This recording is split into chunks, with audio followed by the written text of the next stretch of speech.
여러분, 안녕하세요. 살랑살랑 가을바람에 행복을 실어 보내드립니다. 언제나 당신을 응원합니다.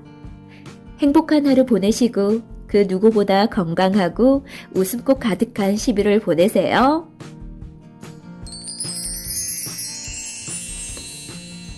목민심서 정약용. 마제에서 태어난 신동.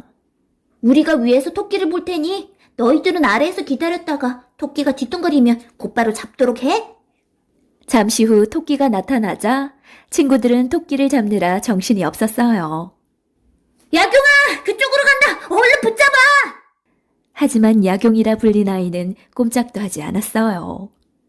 먼 산봉우리를 바라보며 깊은 생각에 빠져 있었기 때문이죠. 단풍 든 나뭇잎이 어쩜 꽃보다 더 아름답네. 이렇게 한참을 넋놓고 바라보던 아이는 갑자기 몸을 돌리며 말했죠. 얘들아, 나 먼저 갈게. 야경은 산에서 내려와 집으로 뛰어갔어요. 사랑방에서 글을 읽던 아버지가 물었죠. 얘야, 뭐가 그렇게 바빠서 그렇게 뛰느냐? 네, 아버지. 방금 시가 떠올랐는데 잊어버릴까 봐서요. 대체 어떤 시인지 이리 들어와서 지어보아라. 소산패 대산, 원근지부동. 무슨 뜻인지 풀어보거라. 작은 산이 큰 산을 가리니 이것은 거리에 멀고 가까움 때문이로다. 무엇을 보고 이런 시를 짓게 되었느냐? 네, 산 위에 올라가 보니 산 뒤에 또 산이 있어 겹쳐 보였어요.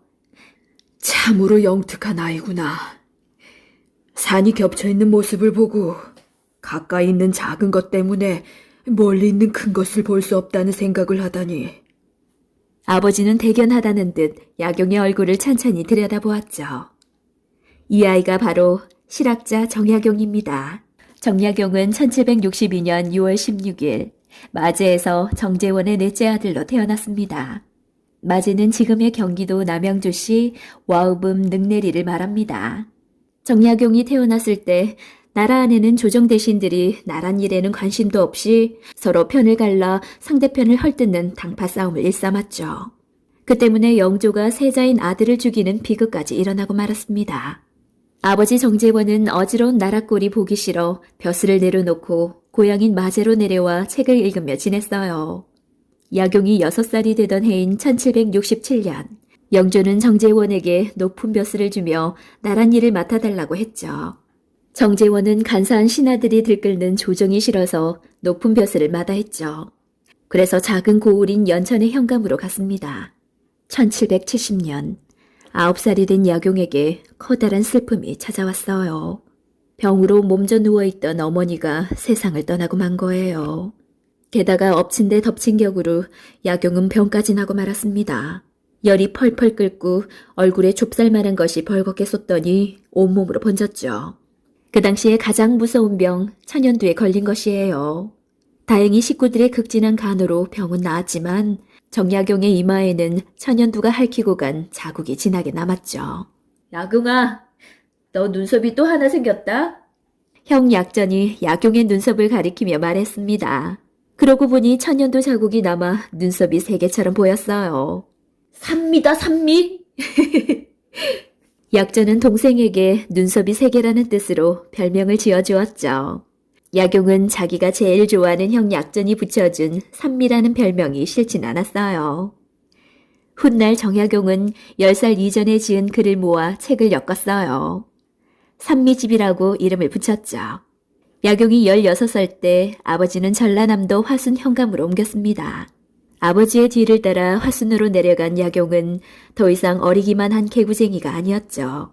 어머니의 죽음을 겪으면서 책을 더 가까이 하게 되었고 고을을 다스리는 아버지의 모습을 보며 백성을 대하는 바른 벼슬아치의 태도에 대해 깊이 생각하는 청년으로 자랐죠. 평생의 후원자 정조. 1789년 정약용은 3년마다 치르는 과거에 장원급제를 했습니다. 아버지는 무척 기뻐하며 교훈을 가르쳐 주셨죠. 야경아, 축하한다. 이제 네가 명심할 게 있다. 벼슬길에 오르는 것은 산 위에 오르는 것과 같은 이치이다. 산 위에는 어느 한 곳만 보이는 게 아니라 아래를 골고루 내려다볼 수 있지? 마찬가지로 백성들의 생활을 골고루 살피고 보호하는 것이 벼슬아치의 자세란다. 네, 아버님. 명심하겠습니다. 정약용은 왕의 문서 출납을 관리하는 정승원의 가장 말단직에서 일했죠. 정조는 학식이 깊고 성품이 바른 정약용을 금세 신뢰하게 되었습니다. 그래서 사간원 사헌부 등을 거쳐 정오품의 벼슬을 내렸어요. 정약용은 나라의 발전을 위해서는 서양 문물을 받아들여 우리 생활에 이롭게 써야 한다고 주장했습니다. 정조는 정약용의 말이 옳다고 생각했죠. 정약용이 31살 때 아버지 정재원이 세상을 떠나고 말았습니다. 정약용은 모든 일을 제쳐두고 당장 고향으로 내려가 아버지의 묘를 3년 동안 지키기로 했습니다. 하지만 정조는 그 전에 정약용을 다시 한송으로 불러들였죠. 아버지의 곁을 지키고자 하는 마음은 잘 알지만 그대가 아니면 안 되는 일이 있어 급히 불렀소. 찾아주시니 황송할 따름이옵니다. 그대는 내 아버님이신 사도세자를 어찌 생각하오? 그런 일을 당하신 게 애통하고 원통할 뿐입니다. 내 아버님의 무덤이 있는 수원에 성을 쌓고 싶은데 백성들이 고생할까봐 걱정이요. 뭐 좋은 방법이 없겠소. 폐하, 백성들의 힘을 들어주려면 도르래를 이용하는 것이 좋을 것 같사옵니다. 정약용은 중국 책인 기기도설에서 본 것을 정조에게 설명했어요. 그 책에 나온 대로라면 도르래 한 개를 쓰면 50근의 힘으로 100근의 무게를 들 수 있고 도르래 2개를 쓰면 22근의 힘으로 100근을 들어 올릴 수가 있었어요. 그런 방법이 있었군. 그대는 시만 잘 짓는 것이 아니라 과학에도 뛰어난 재주가 있구려. 책에서 읽었을 뿐이옵니다. 책 내용대로 거중기를 만들면 무거운 돌을 쉽게 옮길 수 있을 것이옵니다. 정조는 약용에게 공사의 책임을 맡겼습니다. 약용은 수원성의 설계도를 그리고 거중기를 만들어 성을 쌓는 데 썼습니다. 2년 후인 1796년, 드디어 수원 화성이 완공되었습니다. 아주 훌륭하오. 모든 것이 다 그대의 공로요. 정조는 훌륭하게 지어진 성곽을 보며 칭찬을 아끼지 않았습니다. 못된 형감을 혼내다. 저녁 무렵 허름한 옷차림에 괴나리 보찜을 맨 선비가 한 고을 안으로 들어섰습니다. 그런데 마을에 사는 사람이라고는 그림자도 보이지 않았죠. 게다가 저녁 무렵인데도 굴뚝이로 밥 짓는 연기도 피어오르지 않았습니다. 선비는 어느 집 대문 앞에서 안을 기웃거렸죠. 안에 누구 있습니까? 아무도 없습니까? 한참 지나자 머리가 하얗고 허리가 굽은 할머니가 방에서 나왔습니다. 니시오. 지나가던 사람인데 물 좀 얻어 마실까 하고 들어왔습니다. 물이요? 에휴, 그러시구려.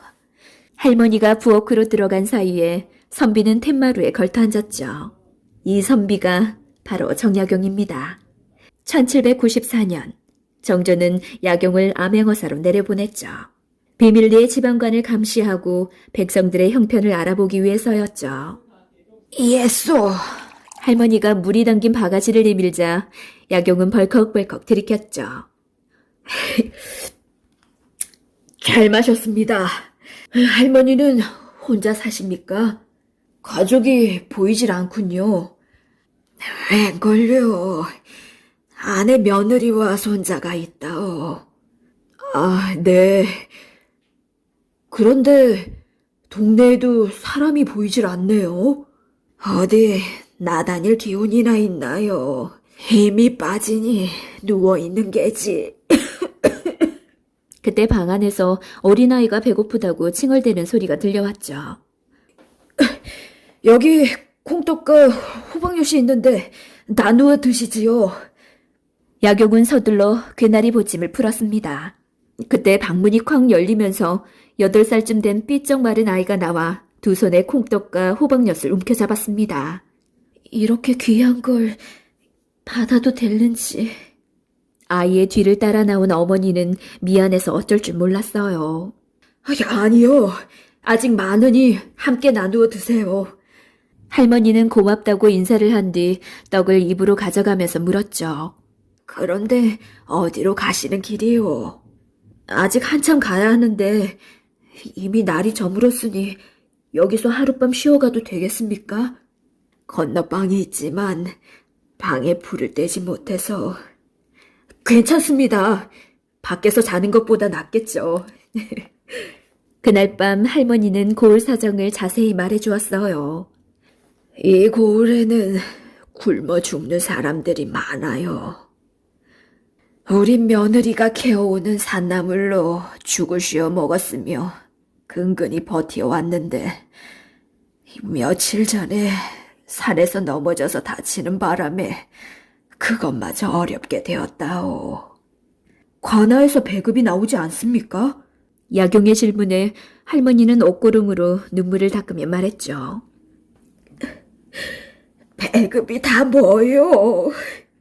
죽은 영감한테도 세금이 나오는 형편에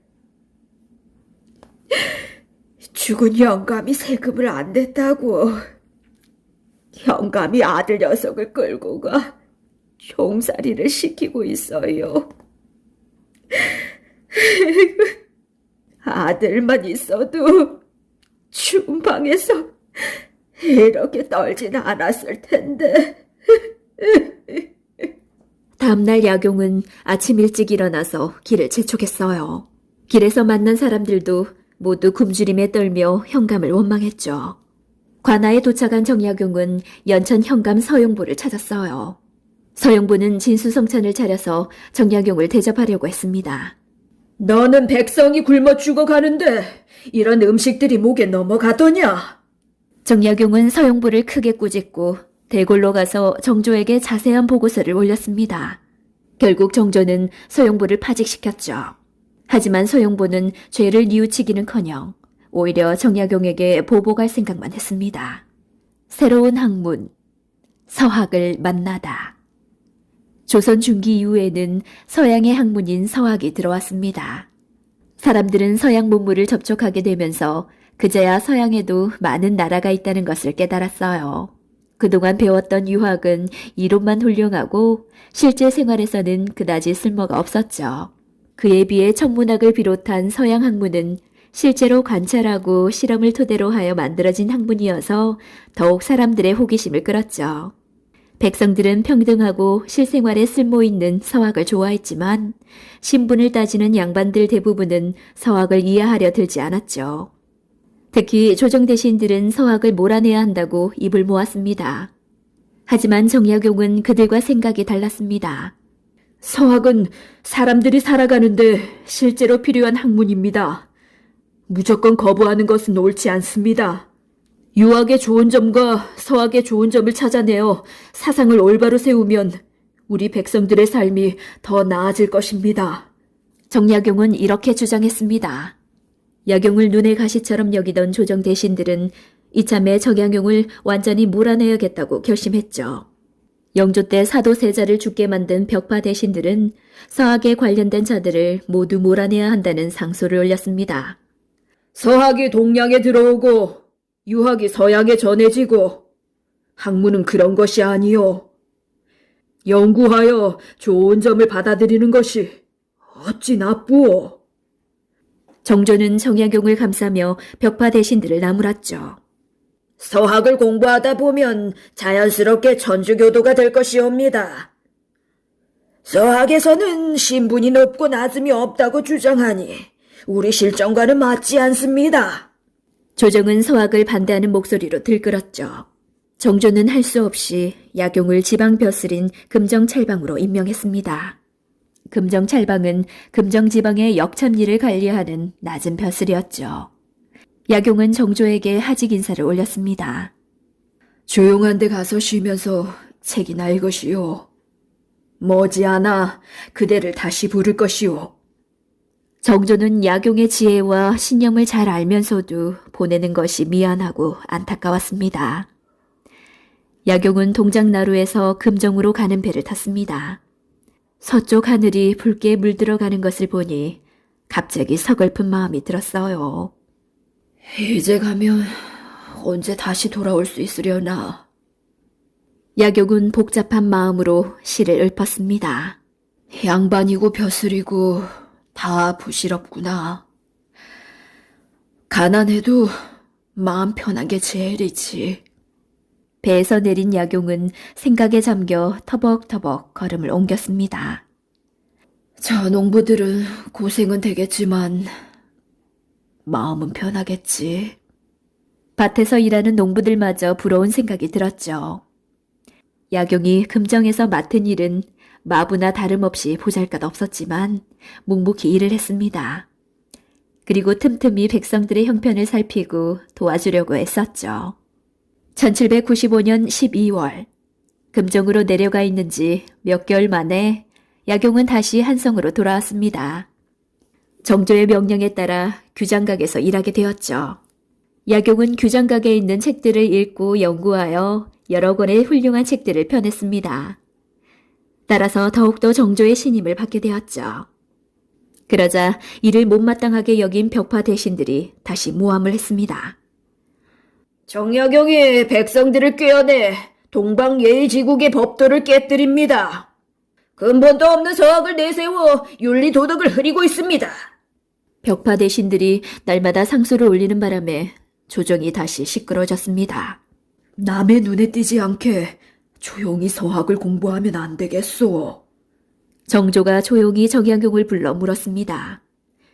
폐하, 서학은 나쁜 학문이 아니옵니다. 우리 생활에 꼭 필요한 학문으로 백성들이 읽고 배워야 합니다. 야경은 뜻을 굽히지 않았죠. 나라의 발전을 위해서는 개혁이 필요하고 과학기술을 발달시켜야 한다고 주장했죠. 정조도 같은 생각이었지만 더 이상 정약용을 곁에 둘 수가 없었습니다. 그러던 중 황해도 곡산의 사또가 욕심이 많아서 그곳 백성들이 사또를 잘 따르지 않고 원망이 크다는 소식을 듣게 되었습니다. 정조는 그곳에 정약용을 보내기로 했죠. 야경이라면 백성들을 잘 다스릴 수 있을 것이라고 믿었죠. 야경은 기쁜 마음으로 떠날 채비를 했습니다. 조정 대신들의 시기와 질투에 둘러싸여 사느니 시골에 가서 마음껏 책을 읽으며 지내는 것이 나을 것 같았죠. 그곳에 가서 굶주리고 헐벗은 백성들을 돕고 고을을 개혁하리라. 야경은 다짐했죠. 고향으로 내려오다. 1799년 정조는 다시 정약용을 한성으로 불러들였죠. 정약용은 동부 승지를 거쳐 형조 참의가 되었습니다. 그러자 벽파 대신들은 또다시 정약용을 경계하기 시작했죠. 폐하, 정약용은 천주학쟁이입니다. 가까이 하지 마소서. 서학을 따르는 자가 조정에 있다는 것은 말도 안 되옵니다. 벽파 대신들은 입을 모아 떠들어댔죠. 이를 보다 못한 정약용은 스스로 물러날 결심을 했습니다.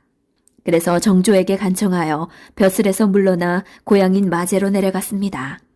그 해가 정약용의 나이 39살이었습니다. 약용은 책을 읽는 시간이 많아졌죠. 어떤 때는 뒷산에 올라 시를 짓기도 하고 강가에 앉아 낚싯대를 들이우기도 했죠.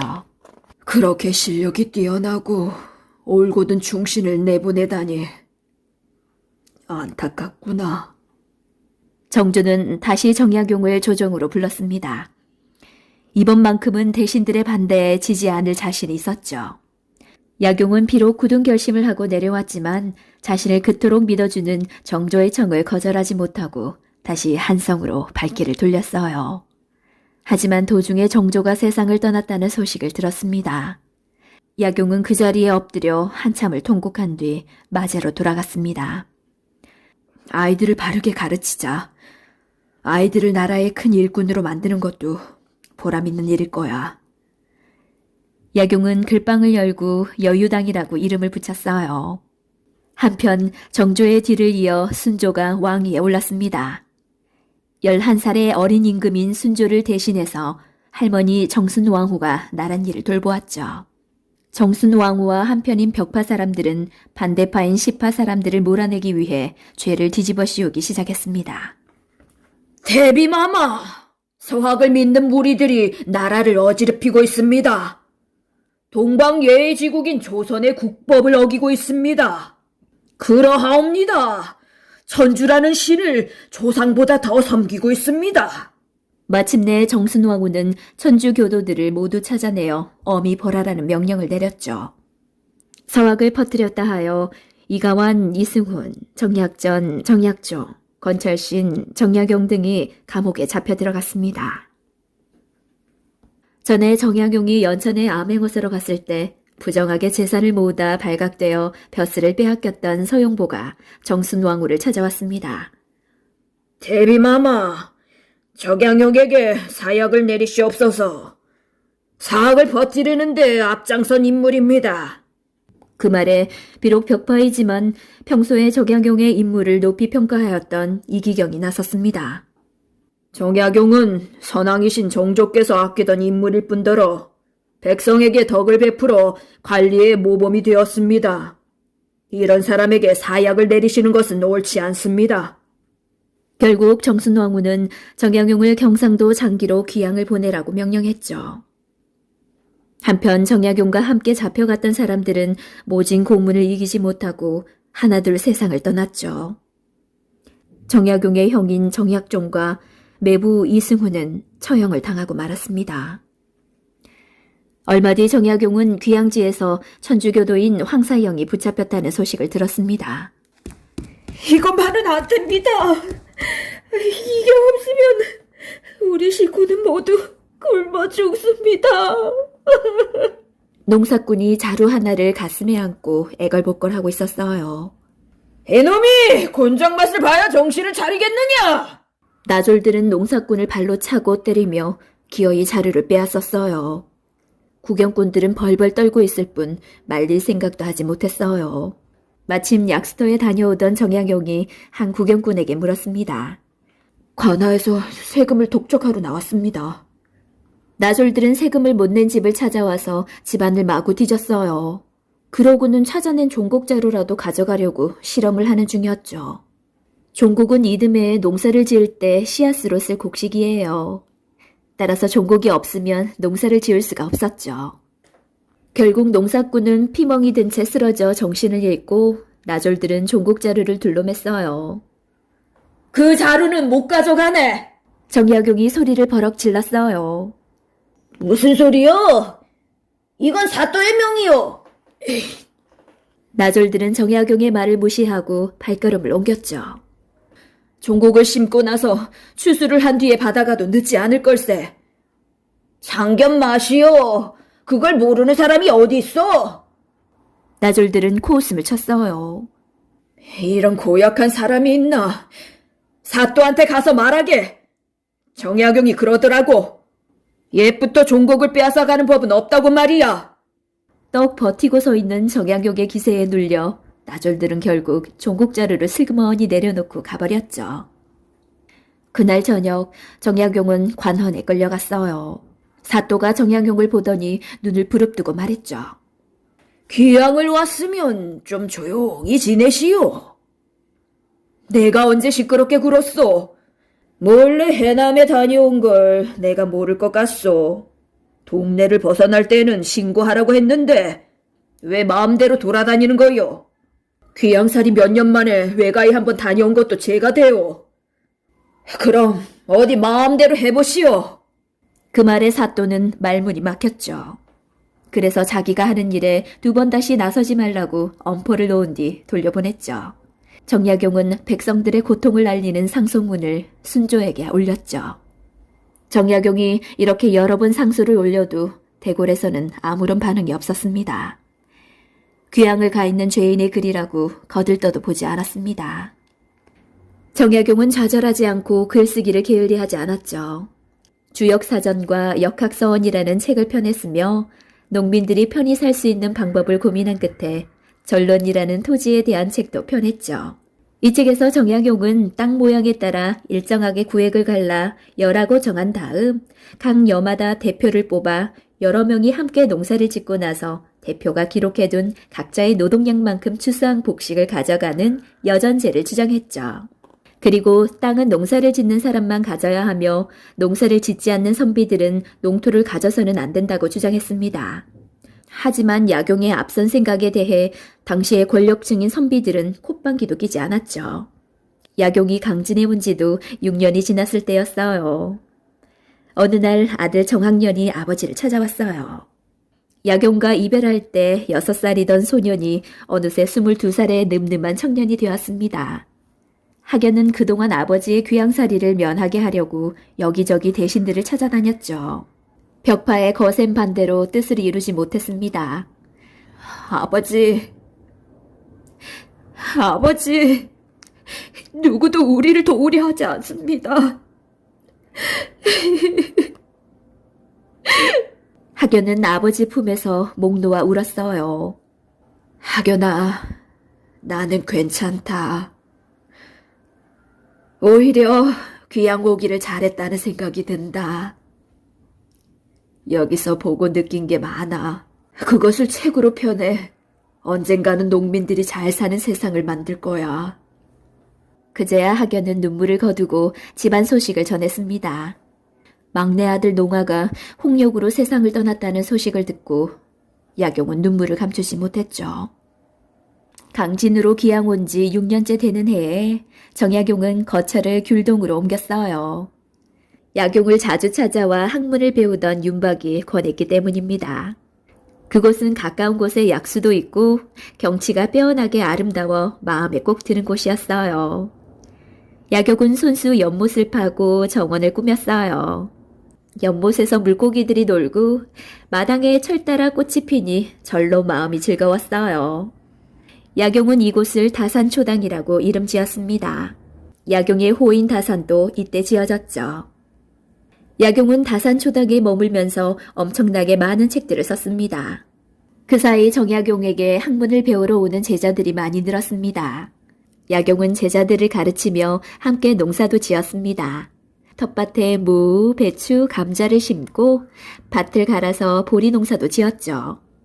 1811년 12월 홍경내에 난이 일어났습니다. 홍경내는 백성을 괴롭히는 탐관 오리들을 몰아내자며 난을 일으켰죠. 나라의 개혁도 중요하지만 백성들의 삶이 난리 때문에 더 고달프고 힘들어지는 것을 보고 정약용은 가슴 아팠어요. 그래서 백성들을 위해 바른 정치를 펴내자는 내용의 경세유표를 썼습니다. 잘못된 제도를 개혁하여 백성들을 행복하게 살게 하자는 정약용의 마음이 절절히 담긴 글이죠. 그 다음엔 목민심서를 썼습니다. 목민심서는 지방관리들의 투명한 정치와 지방행정의 쇄신을 위해 옛 지방관리들의 잘못된 사례를 들어 백성들을 다스리는 도리를 설명한 책이죠. 1818년 8월 목민심서를 거의 다 쓸 무렵 정약용에게 기쁜 소식이 들려왔습니다. 그것은 바로 귀양살이가 풀렸다는 왕의 명령이었죠. 귀양으로 온 지 18년 만이었습니다. 귀양살이 속에서 젊은이가 어느덧 57세의 노인이 되었습니다. 소식을 들은 제자들은 한달음에 달려와서 기뻐해 주었죠. 그리고 정약용이 고향으로 갈 여비도 마련해 주었습니다. 약용은 한 달 동안 귤동의 생활을 정리하고 9월에 고향으로 돌아왔습니다. 18년 만에 돌아온 고향은 쓸쓸하기 그지없었어요. 하지만 정약용은 고향 맞이에서도 책 쓰는 일을 게을리하지 않았죠. 정약용은 1832년부터 시름시름 앓기 시작하더니 1836년 2월 22일에 조용히 삶을 마쳤습니다. 유교를 바탕으로 서학을 받아들여 백성들의 삶을 나아지게 하려고 노력했던 정약용. 그는 반대파의 모함으로 파란만장한 삶을 살았습니다. 그러나 백성을 사랑하는 마음 하나로 수많은 책을 펴내 사회를 뜯어고치려고 했죠. 역사, 지리, 경제, 문학 등 사회 전반에 거쳐 책을 펴냈죠. 그 책들은 후에 백성들의 실생활에 크게 도움이 되었습니다. 내가 쓴 책들이 없어지지 않는다면 후세에 반드시 골랐을 리가 있을 것이다. 다산 정약용의 말대로 그가 남긴 책들은 후세의 학문과 사상에 큰 영향을 미치고 있습니다.